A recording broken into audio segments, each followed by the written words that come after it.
Welcome back to another episode of Scott Reads Comics. Today we'll be covering What If number 29. That's What If Volume 2, number 29. What if Captain America had formed the Avengers? So we've got this great Ron Wilson homage cover here with this cool green background in the cityscape. We've got Captain America rushing forward with a very eclectic crew of Avengers behind him. Of course, the title, What If? Both volumes explore alternate realities of the Marvel Universe. If something happened this way instead of the way it happened, how would life be changed? So this is going to show us Cap in an alternate slate of Avengers. Cover does remind me of the classic cover of Captain America number 100, which is reprinted here in my copy of Marvel Super Action number 1. So kind of cool, similar vibe going there. Love Ron Wilson's artwork. Great cover here from him. So let's dive in and get started. This was published in 1991. All right, splash page. We have our usual what if formula. We've got an introduction from the Watcher. I am the Watcher, pledged to observe the affairs of Earth, but not your Earth alone. I have seen alternative Earths that might have been. After the outcome of a single event, or alter the outcome of a single event, you alter the face of reality forever. Witness an event in the origins of Steve Rogers, Captain America. On your world, Dr. Abraham Erskine invented the super soldier serum that gave Rogers a perfect human physique, but he was assassinated before he recorded the formula. Thus far, I have shown you a world where a heartbeat's faster reaction by Rogers saved Erskine's life. So here we have a recounting here of how instead of Erskine dying, Rogers saves him. Erskine's serum created an American army of super soldiers led by Rogers and a young Nick Fury. They single-handedly won World War II in December 1941. But when the super soldiers returned to America, their ship was sunk by a renegade U-boat. Only Rogers escaped alive. And it was Rogers who returned home to head a new army of American super soldiers called SHIELD, an army that now controls the world. So it's things are turning pretty dark here, right on the splash page. Rogers became the most popular figure in American history and was elected president and re-elected and re-elected. Decades passed. Thanks to the super soldier serum, under President Rogers' personal control, America became a nation of perfect human beings. But only for those Americans that fit Rogers' personal ideal of perfection. Other Americans suffered brutal oppression at the hands of a new master race. But even the masters are held in the grip of a dictatorship. They are dependent on yearly booster shots from the government to keep their perfect bodies. And this world has no superhero defenders to fight the rising tide of darkness. For they have been systematically murdered by SHIELD hunter squads, ruthlessly efficient super killing machines. One such squad, led by SHIELD agent Frank Castle, attempted to kill the Submariner, but Namor defeated them in the North Atlantic. He then made a spectacular discovery. So this is a very cool twist on some very old Marvel continuity here.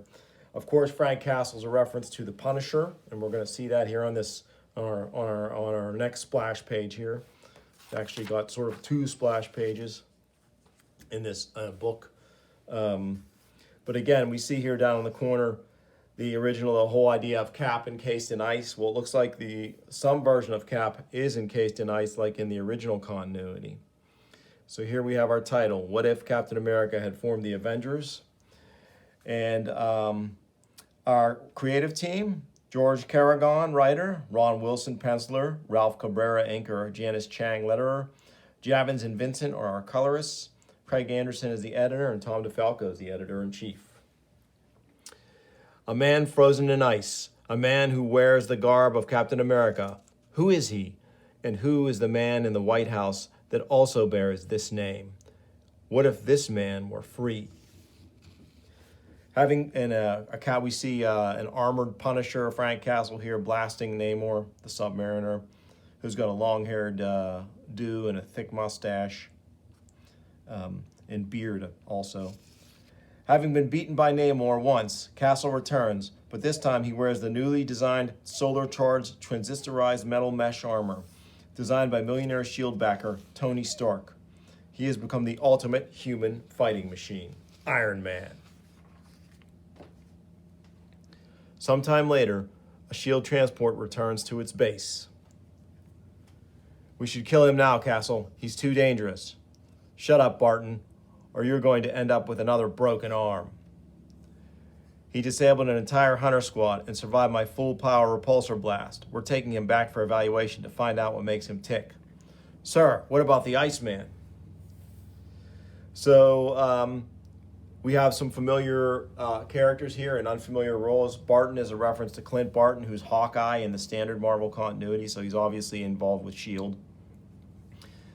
The caption reads, "Inside the cabin, Prince Namor is imprisoned in a dehydrating cell that drains his sea-spawn strength.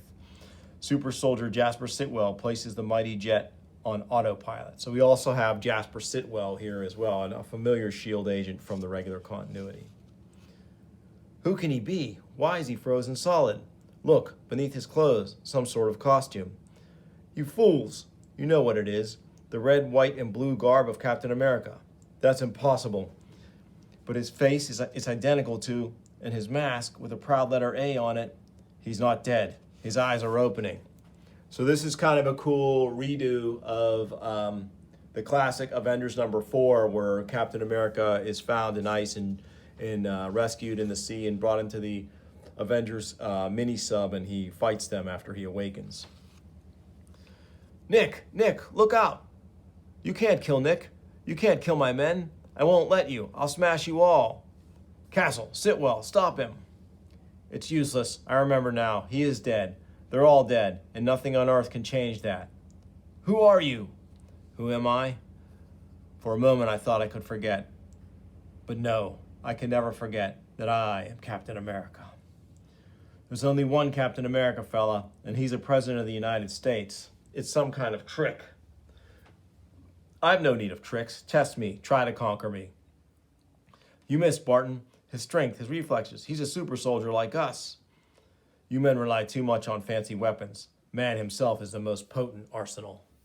So a lot of this dialogue is cribbed from that original Avengers, but cleverly altered to fit the new situation. Very, very cool homage to that. I'm digging it.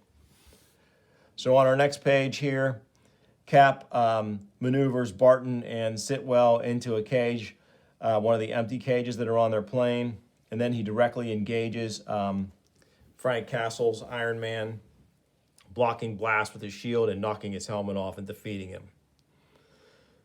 Can it be you? Speak the truth. You are the true, original, the legendary super soldier? Captain America does not lie. But how? Castle asks.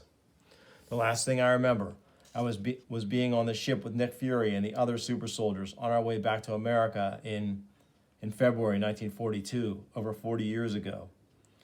By some fantastic stroke of fate, you must have been frozen in ice in an ice floe and then found by Eskimos who thought you were a supernatural object. Then all those years of being in a state of frozen suspended animation prevented you from aging. You have returned to a world that is very different from this new one. 40 years. I can't believe it.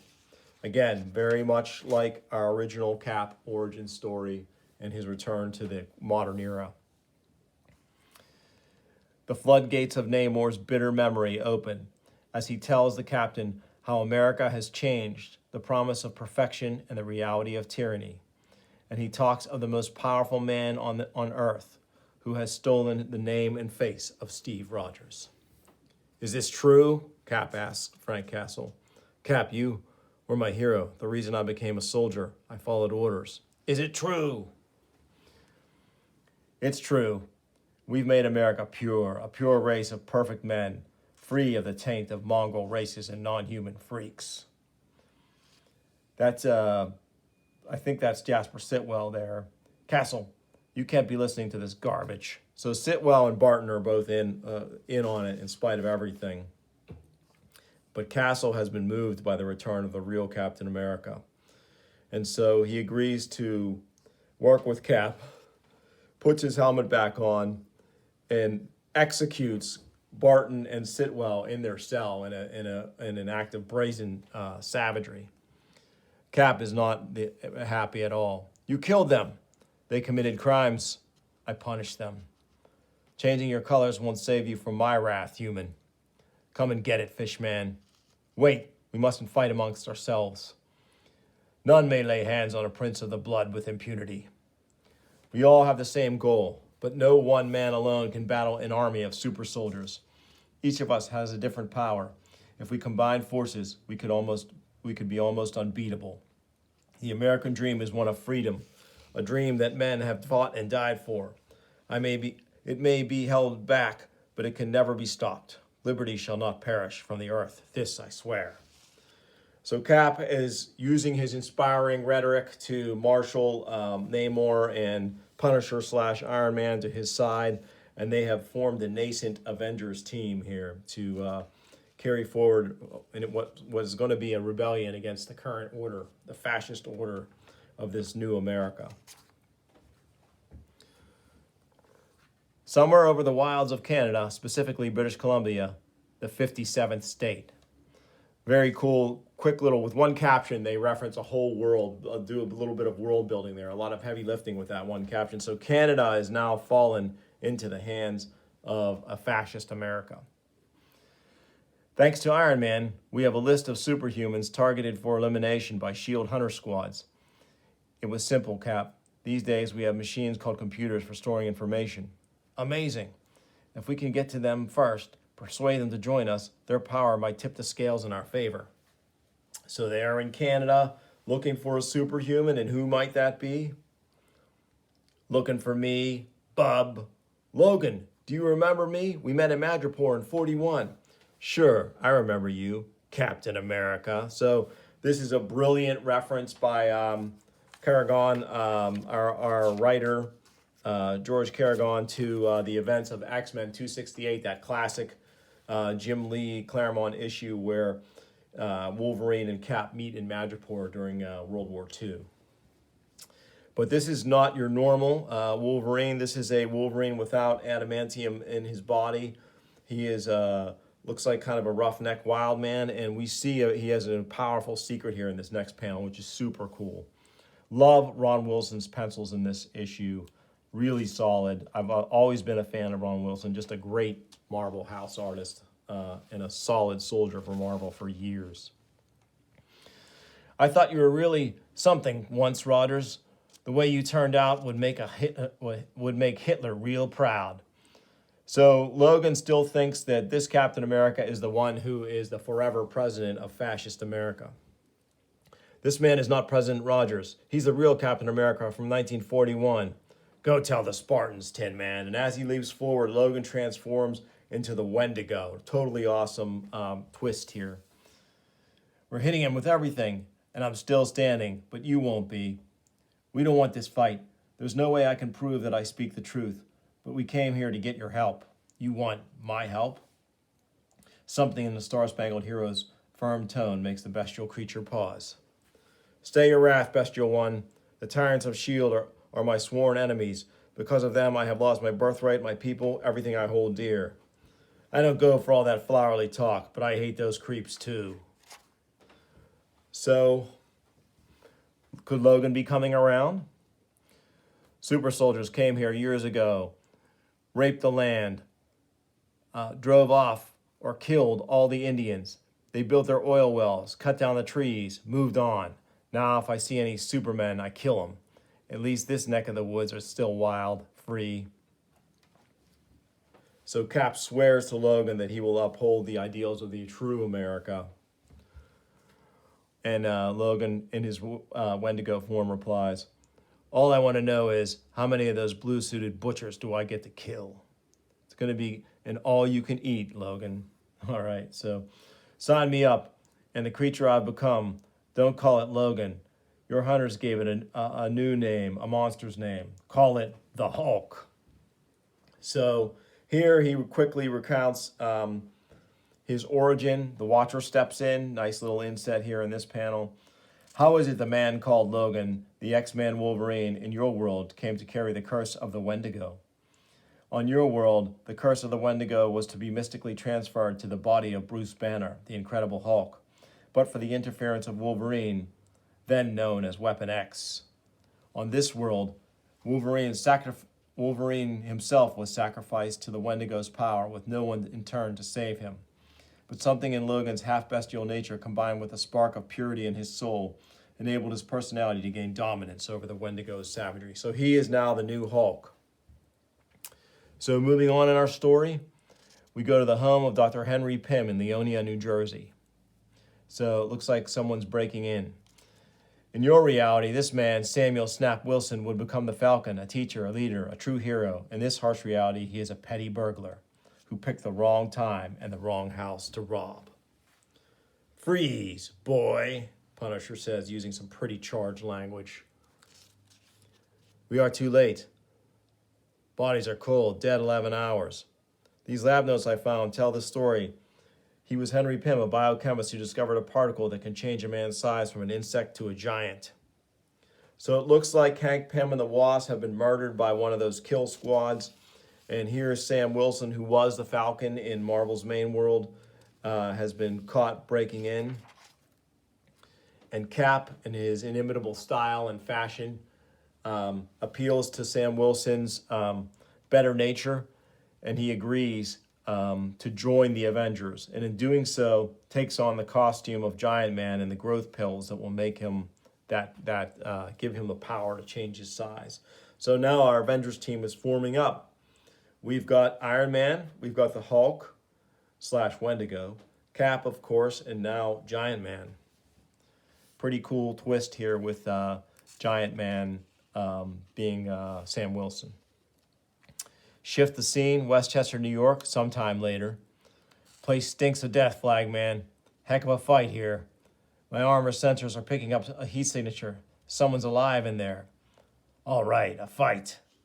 Yow! No one moves without my direct order. Come, murderers of children. This time I shall repay you with death. So here we see in this cool panel, Magneto as headmaster of Professor Xavier's school and a host of dead X-Men and New Mutants here in the foreground. Pretty cool panel. And so are the Avengers going to pick up yet another ally? Looks like you're Mr. Popular all over, Cappy. Lousy mutie. Let me at him. Belay that garbage, mister. We didn't come to fight. So while the Punisher / Frank Castle still follows Cap, he's also still kind of a racist and kind of a bigot and really has some more issues to work through. So this is the final betrayal. We meet again, President Steve Rogers. But can Rogers convince him that he is not that Steve Rogers? Do you not recognize me? A boy you freed from the Nazi death camps? Now your stormtroopers have slain my children. Why? President Rogers is an imposter. He's stolen my name and country. Join us. Together we can avenge this atrocity.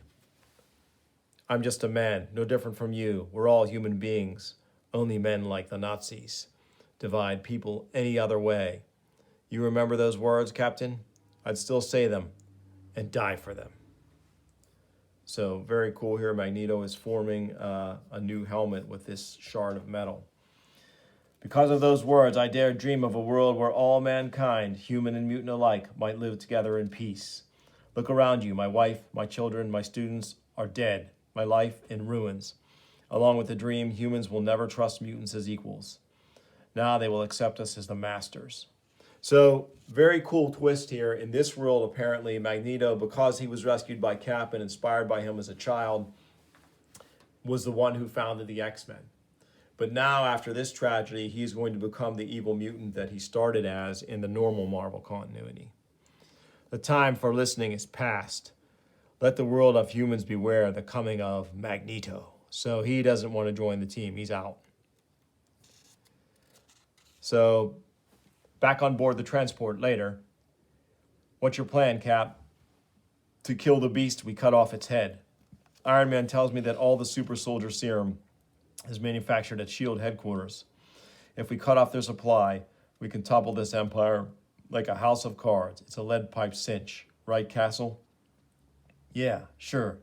All we have to do is break into the most impregnable fortress on Earth, the Shield Helicarrier. Great shot here by artist Ron Wilson. Very cool looking scale difference here between the Shield Helicarrier and their jet as they approach. I would have liked to see the jet maybe a little smaller here because the Helicarrier is, the perspective is just a little bit off here, although I do like the cool thickness and chunkiness of the Helicarrier in this drawing. Pretty neat. I'm gonna move on. All right, so Frank Castle's security clearance gets the Avengers through the Helicarrier's defenses. Once inside, the main hangar cuts through the entire length of the ship. Ventilation tube runs all the way. What the devil is going on in there? Superhuman prisoner holding level. Wait, we've got no time for... The Avengers do not recognize the being imprisoned before them. So the Avengers pass in their hunt for to destroy the super soldier serum, find that the mighty Thor is being held prisoner here in some kind of energy field. Torturing helpless prisoners, this I will not tolerate. Okay, let's party. So Wolverine transforms into his Wendigo form, and this new Avengers team goes to work against this small army of super soldiers torturing Thor. And then they do enough damage where, shaka boom, this foul trap hath been foiled by thy strike, shield bearer. The matchless power of my birthright is mine once more. The son of Odin is a prisoner no longer. Thor, god of thunder, is free. Thou wearest the garb of shield, but it was thy hand which freed me. What manner of men are you? So they're explaining to Thor that they're on his side. Meanwhile, a cadre of super soldiers, heavily armed, is bearing down on them. But in this awesome panel, great work here by Ron Wilson. And the inker in this one, I keep forgetting his name, Ralph Cabrera, not somebody I know, probably a later 90s guy. This is published in 91, so he probably, hopefully had a good career through the 90s, but I just don't remember much about his work before that point. But anyway, Wilson and Cabrera do a great job here on this panel, showing Thor's hammer coming from off panel, sweeping into the panel and just decking all of these agents in a massive strike. And Castle can't believe what he sees. You stopped them all? Why do you sound surprised? Was that not my intention? And then the White House, minutes later. Yes, Project Rebirth? I understand. So we see the imposter Steve Rogers at the Resolute desk here. And meanwhile, a great full-page combat shot of our Avengers team battling this seemingly endless army of super soldiers. Cap thinking to himself as he somersaults through into the action. We're fighting well, but not yet as a team. It's only a matter of time before S.H.I.E.L.D. wears us down with sheer numbers. And Logan says in his Hulk form, 1,000s to 1 odds, Cappy, my kind of brawl. And Namor, Imperious Rex. So everyone's doing their part here, but Cappy is worried they're going to get overwhelmed. Avengers, more are arriving every second. We've got to break out. You go, Cap. We'll hold them here. You're the only one who can make it to the Serum Vault. Green elevator, level 10. Go. Cap thinks, I must not. I cannot fail. And here he meets a bevy of super soldiers, each the equal of him, but none of them have his fighting spirit as he takes them out with a shield throw. And he comes to the main vault, and his hand activates it. And inside, he finds a surprise. Dr. Erskine? He'd be over 100 by now. Kept alive with his own serum. Stephen, you were never here this time of year, yes? I made the serum. I always make the serum for you. Don't I? I do a good job, yes? So it seems like Erskine is some kind of slave, probably suffering from some pretty severe trauma here. How long have you been here, Doctor? You joke with me. This you know, Stephen. Many tried to kill me, yes? You saved me. And Erskine doesn't even really know what year it is. You're such a good lad, Stephen. My first super soldier. You made me proud. Proud like a father, yes? Come with me, Doctor. There is something you must see. So Cap shows Erskine what his serum has wrought, and it's more than he can bear. Please, no more. All my dreams. A perfect world doesn't come from a test tube of serum, Doctor. It comes from the hearts of free men everywhere. And then here we have the original Steve Rogers, or the imposter Steve Rogers meeting the original. Such a pretty speech. President Rogers, Stephen. I wish I'd said it, but in a sense, I did. Ah, but the good captain knows me better as the Red Skull. So our big reveal is that this imposter is actually the Red Skull in a Stephen Rogers body. Yes, the Red Skull, you killed in your attack on Hitler's Reich Chancellery bunker in 1941. But I was saved from the brink of oblivion. The Nazi scientist Arnim Zola transferred my consciousness into my new body, a perfect body, a body cloned from the cells of Steve Rogers. Again, borrowing from some mid-'80s continuity where this same thing did happen. And for a while, the skull did inhabit the body of Steve Rogers, or a body like Steve Rogers. My U-boat, Wolfpack, sank the ship with the real Steve Rogers and the other super soldiers on board. I was released into the water and was soon picked up by rescue ships. The deception was perfect. From that moment on, I became Steve Rogers. And then he further elaborates on his master plan to take over the country. Erskine is outraged about being lied to. You ancient fool. So long as you were the only one who knew the formula, you were the perfect living Volt. So long as I told you what you wanted to hear, you were so easy to manipulate. Total control of the serum was kept in my hands. So a pretty clever plot twist there, because only Erskine knows it. But now, on a twist of the original Cap origin, Erskine jumps in the way of the pistol blast that would have killed Cap, thus perishing himself and the secret of the super soldier serum with him. Then Cap directly engages with the imposter. For decades, you've warped and twisted the land I love into a mockery of all that it stood for. As he yells as he throws him. The president strikes the communication power grid with explosive results. I am the true Ubermensch. I am supreme. And it looks like he perishes here, and Cap is standing over him. Below decks, the battle rages on. Oh, must get up. Can't die yet, says Giant Man. So the Avengers are about to be overwhelmed, but Cap shows up and tells the Iron Man / Punisher, get on your feet, son. Cap, did we do it? Is America free? We've taken away our super soldiers, but perhaps we've given her back her soul. So he gets Punisher up and moving, and the two of them move forward. And as a group, they shout, Avengers assemble, knowing that they have to take on an army of super soldiers to finish freeing America. Some years later, after the wounds have begun to heal, America is able to regain her heritage, a country for all men and women, regardless of race, creed, or color.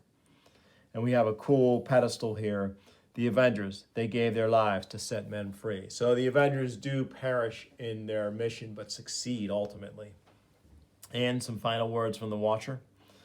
You have seen in America where many men are like Captain America, and yet none is truly like him. In your world, Captain America is the only one of his kind, but perhaps a single man, if he is the right man, can do more for the cause of liberty than an entire army. Perhaps what is needed is not a world of men with the strength of Captain America, but a world of men with the strength of his ideals. So a very positive, uplifting message from the Watcher at the end.